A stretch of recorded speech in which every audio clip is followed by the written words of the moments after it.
Mas hoje também eu quero falar pra vocês, já percebeu que o final do ano tá aí? Como o calendário tem voado. Aí você pensa, pra onde eu vou viajar? Que destino eu vou neste final de ano? E se você ainda não separou a sua graninha, nós estamos aqui recebendo, claro, nos estúdios, o economista João Adolfo Stadler Colombo, que vai dar dicas pra gente de como realmente você poupar, juntar a sua graninha para você passear no final do mês. Então preste atenção, até mesmo você que está pensando em tirar as suas férias, como que você pode otimizar as suas férias para você ficar mais próxima realmente aí, ou próximo da sua família. Tudo isso você confere aqui no programa da Ju. Se você chegar pertinho, seja bem-vindo, tudo bem com você? Muito obrigada. Hoje você vai tirar dúvidas, não só as que eu tenho, mas todo mundo aí de casa pensa. A gente vai viajar, como o calendário tem voado. Gente, a gente está falando em setembro, outubro, novembro, dezembro. Opa, 3 mesinhos.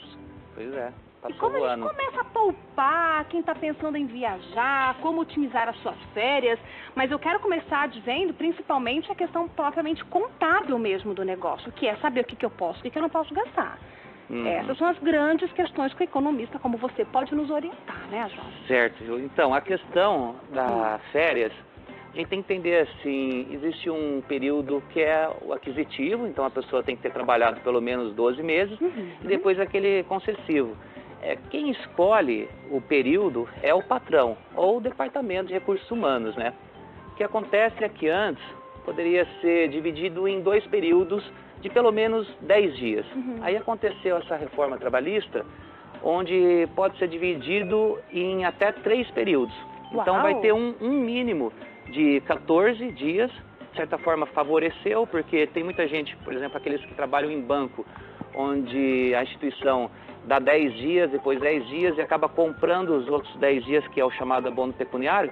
Então ela garante um período de pelo menos 2 semanas para descansar, né? Porque a gente sabe que um ano é muito desgastante e é importante ter essa reposição, né, psicológica e fisiológica.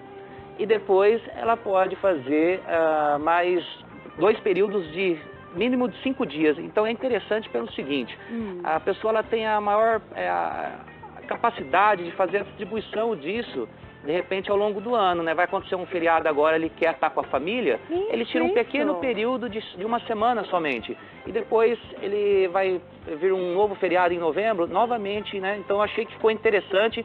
Outro ponto importante é que antes, aquelas pessoas com mais de 50 anos, obrigatoriamente tinham que tirar 30 dias de férias. Mas essas pessoas ativas, até eu, por exemplo, se eu fosse registrada, no caso, a gente fica pensando, gente, mas eu sou uma pessoa muito ativa, se eu ficar em casa 30 dias, eu acho que eu vou enlouquecer. E na verdade não. E não sei, até eu pensava que não era uma maneira correta de se negociar. Por exemplo, ficar 1 semana, tirar 1 semana e depois tirar. Eu achava que não era possível fazer isso.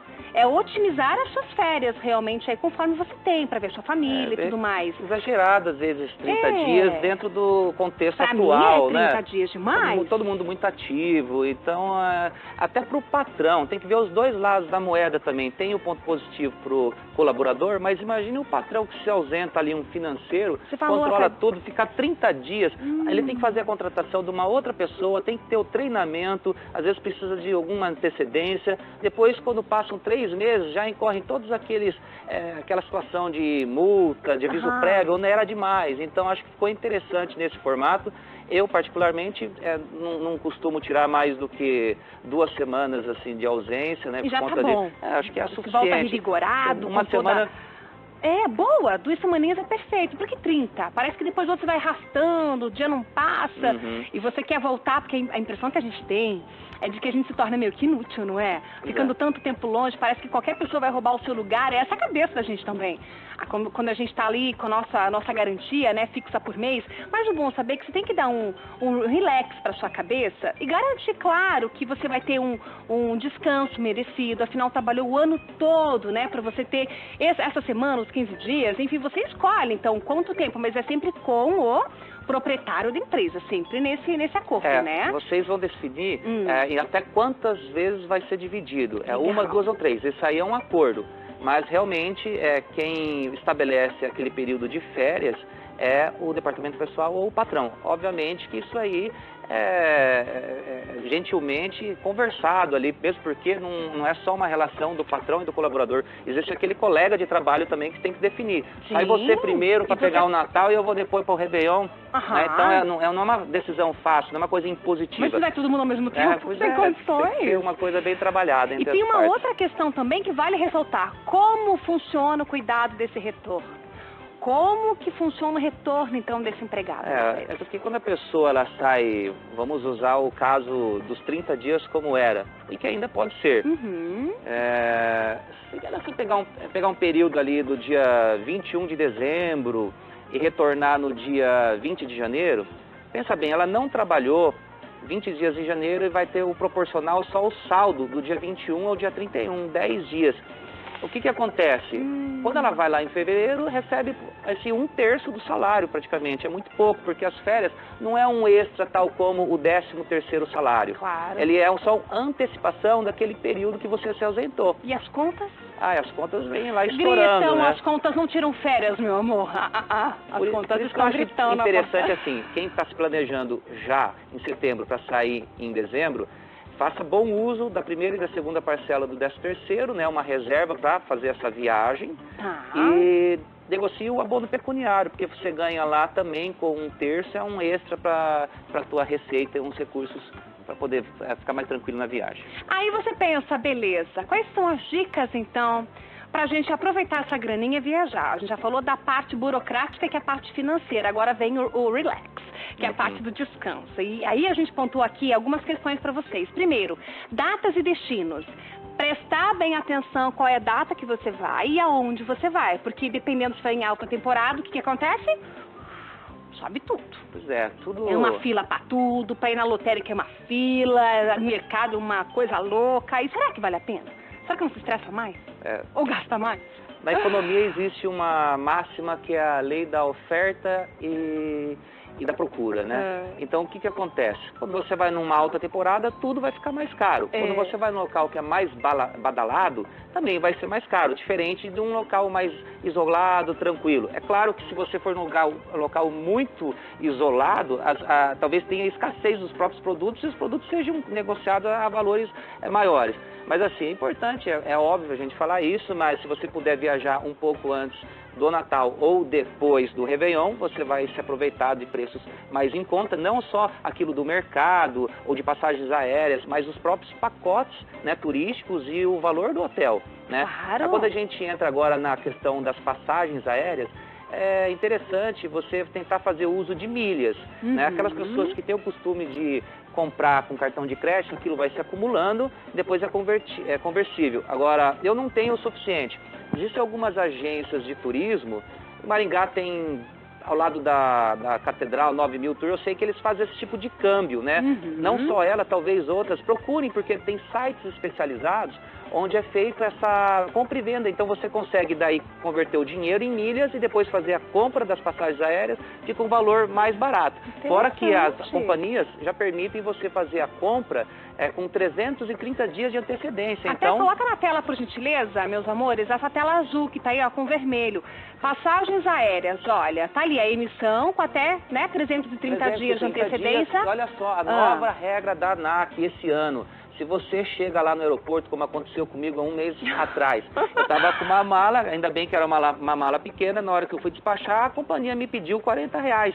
E eu não estava acostumado com isso, é por conta dessa nova regra. Então, de repente você chega lá com muita bagagem, querendo aproveitar, levar comida de casa, algumas coisas... Moletem e leva uma bolsa só de sapato, outra só de roupa, uma só de maquiagem, secador de cabelo, chapinha, babyliss, só pra você ter uma noção. Aí já foi quanto? R$120. Será que você não podia ficar com o cabelinho preso só sem ter que levar tanta coisa assim?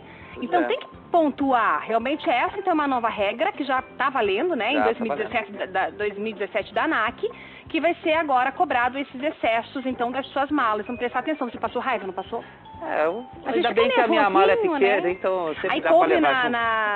Aí você colocou na coube. Mas dependendo do porte do avião, o bagageiro é menor, então tem que tomar um pouco cuidado. Já teve gente que colocou debaixo do pé ali, fica uma situação chata, e nem né? pode também, é proibido, né? Aí tem todas essas orientações justamente. também. Então tem que tomar esse tipo de cuidado. Aí pacotes de hotéis, pacotes de hotéis. Aí esse pacote é o quê, né? Tá vendo aí, gente, ó? Não pode cair em cilada, porque às vezes é uma coisa que é muito barato e você compra, só que precisa fazer algumas alterações de data ou mesmo cancelamento. Aí tem uma regra lá em que você perde uma multa, 80% do Aquela valor. letrinha de rodapé que ninguém chega? Justamente. Nem com lupa? E, ó, inclusive, veja bem, quando a gente faz a compra de um celular pela internet e ele chega, eu me arrependo, eu tenho até 7 dias para fazer o cancelamento. Arrependimento, não é? Sim. Direito de arrependimento. Isso não acontece com a passagem aérea. Você compra e se no outro dia você esqueceu de algum detalhe ou comprou no dia errado, para você fazer a mudança é um transtorno, é um custo. Então, não só essa questão da bagagem aérea,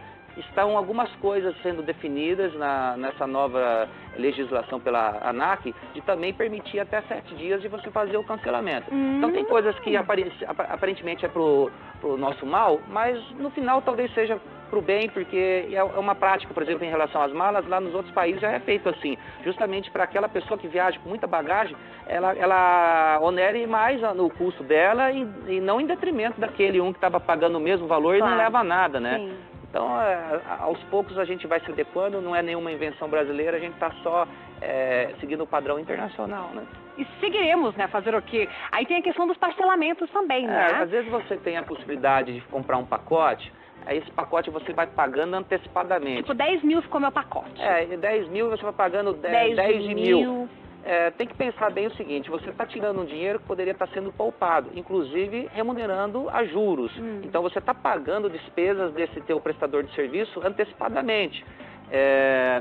E quando você compra parcelado para frente ou postecipado, que é quando você pega o pacote e passa no cartão, isso daí tem juros adiante. Então, quando a coisa está com parcelas a vencer, você pode tentar negociar um desconto.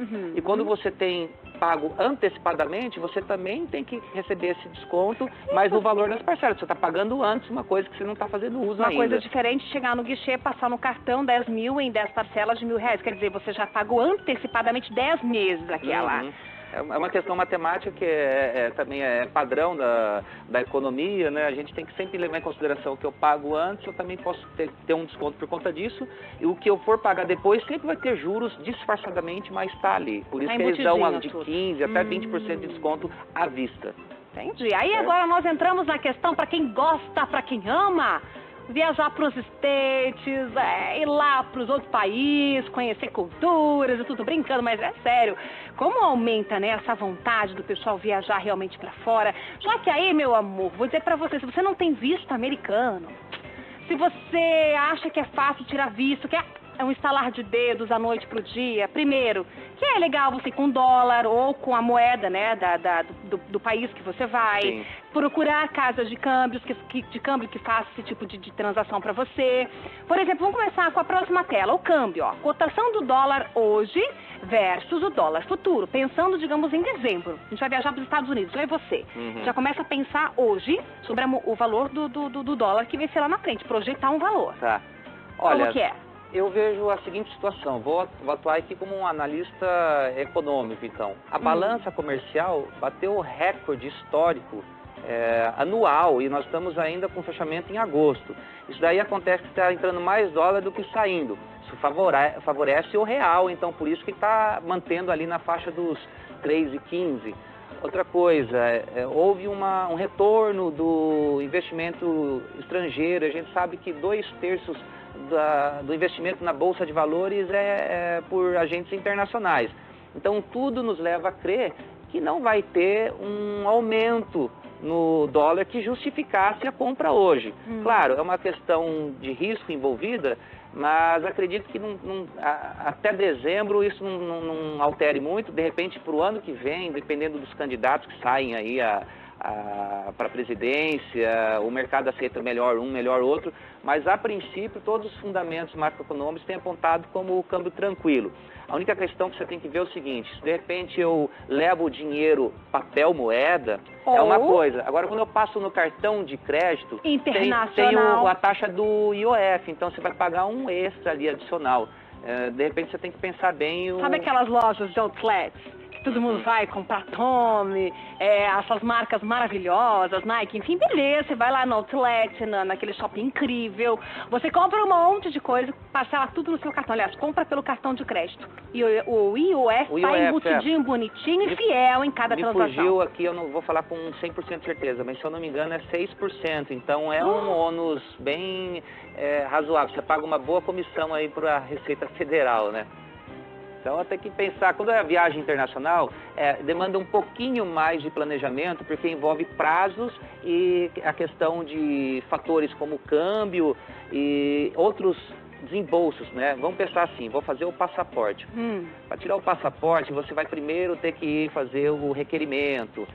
Aí você vai fazer um pagamento de uma taxa que está 257. Tem que ir lá tirar digital, assinar, fazer foto. Depois você vai ter que fazer um requerimento também no consulado. Normalmente você vai pagar por uma agência, algum profissional, porque é tudo em inglês, né? E você não pode fazer alguma coisa que desconfie da sua ida e te vetem ali.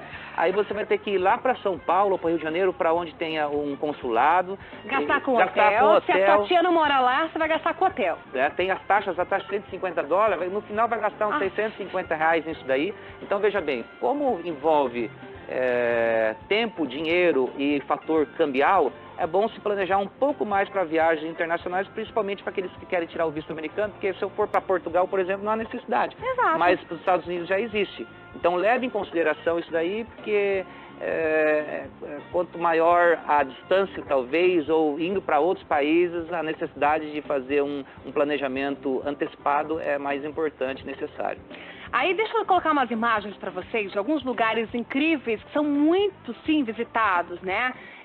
Por brasileiros e também pessoas que vêm, claro, de fora, aqui, Estados Unidos, Inglaterra. O pessoal prestigia muito esses lugares. Vou dar um exemplo. A gente tem aqui Salvador, nós temos também imagens de São Paulo, pode colocar para mim também, por gentileza. Nós temos também imagens de Foz do Iguaçu, que todo mundo gosta, né? As cataratas do Foz do Iguaçu, que é bárbara. Eu que sou brasileira, amo cataratas do Iguaçu, quero ir em Niágara também para ver, porque eu sou apaixonada. Florianópolis também. Show de bola, tem Florianópolis, tem Rio de Janeiro, um pouco de cada coisa. Então, meu amor, preste atenção. Essas foram realmente as dicas do nosso economista aqui no programa da Ju, para você poupar o seu dinheiro, poupar a sua paciência, porque quando o assunto é viagem, tem que ser prazerosa, ela tem que ser maravilhosa e você voltar com tolete, assim, só de fotografia. Né, para você recordar todos os seus momentos. Qualquer dúvida que você tem, como é que a gente entra em contato com você? Pode me procurar no Facebook, João Adolfo. Eu sou o único João Adolfo na cidade de Maringá, então João Adolfo Stader Colombo vai me encontrar bem fácil dessa forma. Ou meu WhatsApp 99860500. Para mais informações, procure o João, que com certeza aí vai resolver com certeza todas essas dúvidas, né, que estão na sua cabeça. Adorei receber você, João. Vamos trazer sempre no programa essas dicas, você topa? Pode ser. Fazer essas participações, trazer uma dica falando sobre o câmbio, alguma transformação que a gente às vezes só... puder contribuir. Porque a gente só usa, a gente só vai atrás porque a gente vai precisar usar em algum momento da nossa vida. Aí quando a gente precisa, não tem a informação correta, aí a gente se perde. Então, se você puder ser o nosso orientador nessa questão, eu vou amar, gente, eu vou amar. Estou disponível. Muito obrigada, João.